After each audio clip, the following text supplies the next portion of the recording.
신규 발행된 테더 2천만 개의 영향 때문일까요? 비트코인 약간 상승해주고 있고요. 알트코인들 열심히 달려주고 있는 모습 보여지고 있습니다. 특히 이더리움 그리고 이더리움 클래식 둘이 열심히 오늘 상승을 해주고 있는데요. 이더리움은 135불 그리고 이더리움 클래식 같은 경우는 4불 68센트 각각 5% 정도 오른 이더리움 형제들의 상승이 돋보이고 있는 하루입니다. 자, 이더리움과 이더리움 클래식 둘 다 여러가지 하드포크 및 업그레이드를 앞두고 있는데요. 부디 모든 절차들이 순조롭게 진행돼가지고 계속해서 기술 발전과 가격 상승 기대를 해봅니다. 자, 첫 번째로 알아볼 소식 짝짝짝짝짝 대한민국 소식입니다. 왜 짝짝짝짝이냐고요? 이 싸대기를 계속해서 때리고 있기 때문인데요. 아파 죽겠습니다. 일단 빗썸 소식부터. 일단 어제 803억 원 규모의 소득세가 부과가 됐다라는 그런 소식이 나왔었는데요. 다른 기사에서는 820억 원이다 라고 이야기가 나왔었는데 여기서는 803억 원이라고 이야기를 하고 있습니다. 자, 그런데 이게 5년치랍니다. 5년치 과세를 한 번에 해서 이렇게 높은 것이라고 하는데 이 아무래도 대부분의 암호화폐 투자자분들은 2017년도에 이 시장에 들어오셨겠죠. 이제 2019년 막바지인데 빗썸이 5년이나 된 회사인지 저는 몰랐습니다. 대략적으로 2015년도쯤 해가지고 사업이 시작된 것 같은데 5년치 과세를 한 번에 매긴다라고 하고 있습니다. 이 세무업계 관계자는 법령이나 근거가 없는데 어떻게 과세를 할 수 있겠냐. 이 문제는 암호화폐를 일단 화폐가 아닌 자산으로 분류를 하고 이에 관해서 중개인인 빗썸이 그동안 비거주자인 외국인들에게 원천징수를 해야 하는 의무를 방기한 책임을 지운 것이다 라고 설명을 했고요. 이에 대해서 국세청 같은 경우는 개별 납세자에 관한 구체적인 세원이나 과세 내용은 밝힐 수 없다. 밝힐 건덕지가 없다라고 보는 게 낫겠는데요. 자, 그런데 문제는 현행법상으로서는 빗썸이 이런 식으로 세금을 물지 않아도 될 가능성이 높다라고 합니다. 근데 만약에 암호화폐를 노리고 새로운 세법이 통과가 되게 되면은 이것이 이제 가능해질 수도 있다라는 것이죠. 그리고 빗썸이 이런 식으로 5년치 세금을 한꺼번에 물게 되는 것이 다른 거래소들에게도 적용이 된다. 그러면은 국내 4대 거래소 혹은 이 4대 거래소 중에서도 파산한 거래소들이 많이 나오게 될 것이라고 생각을 해볼 수가 있겠습니다. 이 황금알을 낳는 거위에 배를 가르려고 하고 있죠. 결과가 좋지 않을 텐데 어떻게 될지 모르겠고요. 자, 그와 동시에 전국적으로 2만여 명의 회원이 암호화폐 투자회사 이더월렛, 저는 이런 회사가 있는지도 몰랐는데요.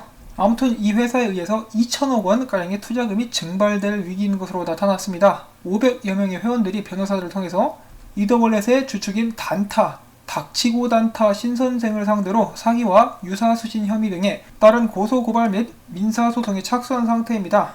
이 다단계 회사라고 하네요. 다단계니까 주변 사람들 꽤나 끌어들였겠죠.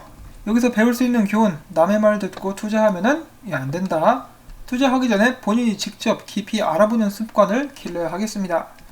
자, 그 다음에 2019년은 대한민국에 있는 대기업들이 블록체인 및 암호화폐 업계로 뛰어든 한 해이기도 했었는데요. 여러분들이 아시다시피 이제 삼성전자 같은 경우는 자체 스마트폰 갤럭시 S10에 블록체인 키스토어를 탑재하고 카카오와 손잡고 클레이튼 폰도 만들었었습니다. 자, 그런데 여기서 또 문제가 하나둘씩 보여지고 있는데요. 이 카카오 같은 경우는 해외 사업을 위해서 작년에 카카오 G라는 지주회사를 일본에 설립을 하고요. 그라운드 X를 마찬가지로 일본에 세웁니다. 그리고 클레이튼 플랫폼 같은 경우는 싱가포르에 설립을 했고요. 그리고 네이버 같은 경우는 일본 자회사 라인을 통해서 블록체인 시장에 뛰어들었다라고 나오죠. 자, 그래서 문제는 이 회사들이 국내에서 사업을 안 해요. 라인 같은 경우는 거래소도 일본에서 열고 있죠. 이런 회사들이 국내에 세워질 수가 있었으면 일자리도 마련이 더 됐을 것이고 한국의 경쟁력도 올라갔을 텐데 그런 점들이 굉장히 많이 아쉽습니다. 자, 그 다음에 인도 관련된 소식인데요. 인도가 암호화폐는 싫어해도 중국과 마찬가지로 블록체인은 굉장히 좋아하는 것 같습니다. 국가 전역에 블록체인 교육 과정을 개설하겠다라고 밝혔고요. 여기에서는 블록체인 원리 및 응용 방안, 스마트 컨트랙트, 이더리움 및 비트코인 채굴과 관련된 교육들을 받게 될 예정이라고 합니다. 이런 걸 봤을 때 언젠가 인도는 문을 열지 않을까 싶은데요. 그 반면에 중국 같은 경우는 굉장히 강경합니다. 기업은 암호화폐 사업하지 말라라고 베이징 당국이 경고를 했다라고 하는데 중국 베이징 지방금융감독국, 인민경영관리국, 베이징은행 및 보험규제국, 베이징 증권규제국 등은 공동으로 기업들에게 암호화폐 사업에 관여하지 말라고 경고를 하고 나섰다고 상하이 증권통신은 보도를 했습니다.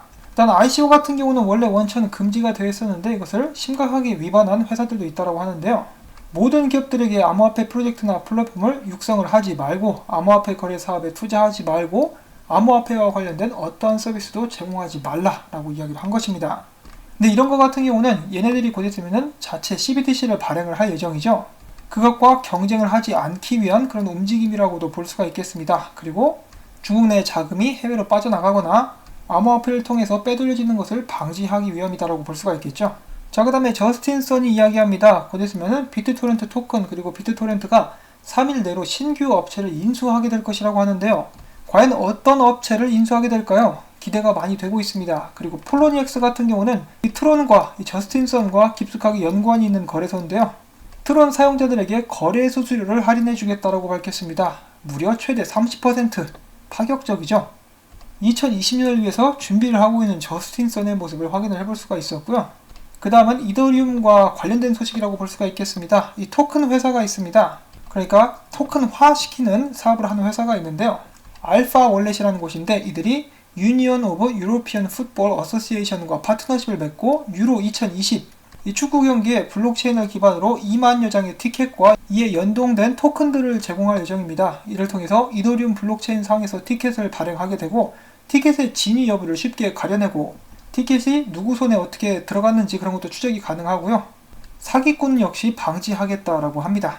자, 일본 같은 경우도 지금 벌써부터 도쿄 올림픽 때 안표상 그리고 표를 싹쓸이 해간 사람들 때문에 골치를 썩고 있다고 하는데 만약 이 블록체인 기술을 기반으로 티켓들을 발행을 했었더라면 이런 부분들을 방지할 수 있었겠죠.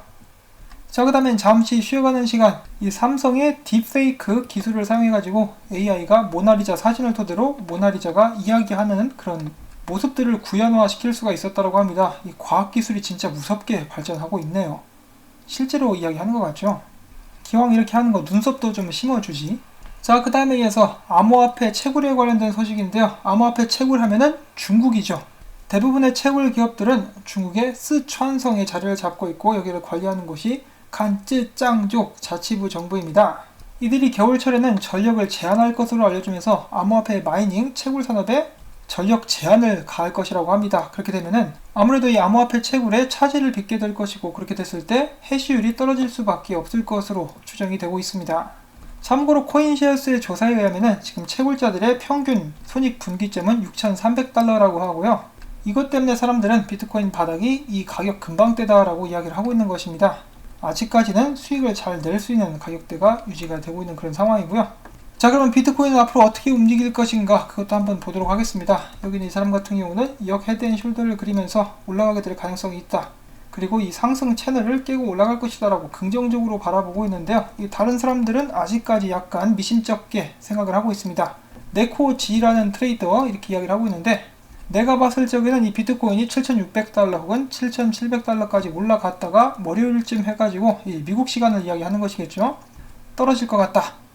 비트코인이 저번 상승 채널까지 오르지 않는다면은 이 위에서 올라가가지고 안착하지 않는다면은 나는 아직까지는 무리해서 큰 포지션을 들어가고 싶은 마음이 전혀 없다 라고 이야기를 해줍니다. 자, 그리고 이와 비슷한 분석을 하고 있는 크레드라는 꽤 유명한 암호화폐 분석가가 있는데요. 이 보시면은 이제 굉장히 중요한 구간으로 7,700에서 7,800불대를 뽑고 있습니다. 이 구간을 기준으로 해가지고 주봉 및 월봉에서 여러가지 저항선들이 위치를 하고 있고 이 위를 뚫고 올라갈 수 있게 된다라고 하면은 이 비트코인 하락세 중에서도 중요한 상승으로 여겨질 수 있을 것이다. 이 위만 뚫고 올라가서 안착할 수 있다 그러면은 8,300, 8,700불도 노려볼 수 있을 것이라고 그는 이야기를 했습니다.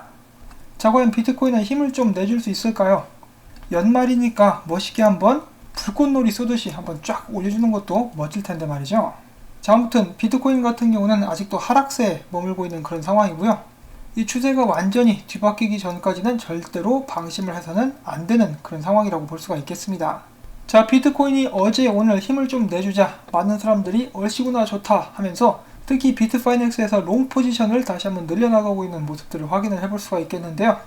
비트파이넥스와 비트맥스 롱이 우세, 바이낸스 같은 경우는 숏이 더 우세한 그런 상황입니다. 전체적으로 봤을 때는 롱 포지션이 2배가량 더 많은 상황이고요. 이것을 노리고 올리는 척 하면서 비트코인 가격을 내린다면은 세력들에게는 맛있는 간식거리가 될 수가 있겠죠. 자, 과연 그들의 선택은 어떻게 될 것인지. 자, 마지막으로는 비트코인 ATM 기기에 관련된 이야기가 있어가지고 잠깐 들고 와봤는데요. 전 세계적으로 보급량이 계속해서 늘어가고 있죠. 근데 비트코인 ATM 기기상에서 비트코인은 굉장히 비쌉니다. 비트코인 가격이 7,390불이었을 때 ATM상에서 비트코인 가격은 11,163불.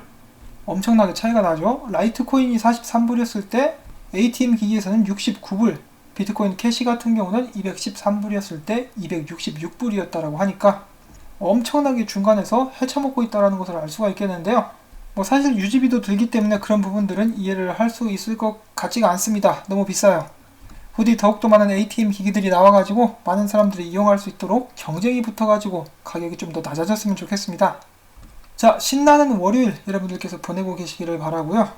제가 오늘 만들어본 이 영상 여러분들께 도움이 되셨다면 구독과 좋아요, 그리고 제가 계속해서 이 채널 유지하고 열심히 일할 수 있도록 광고 시청, 광고가 마무리될 때까지 봐주셔야 저에게는 도움이 되고요.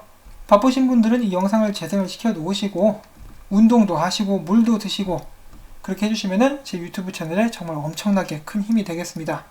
한 분 한 분 도움 주신 분들께 다시 한번 감사의 말씀 전해드리면서 저는 다음에 또 인사를 드리도록 하겠습니다. 안녕히 계십시오.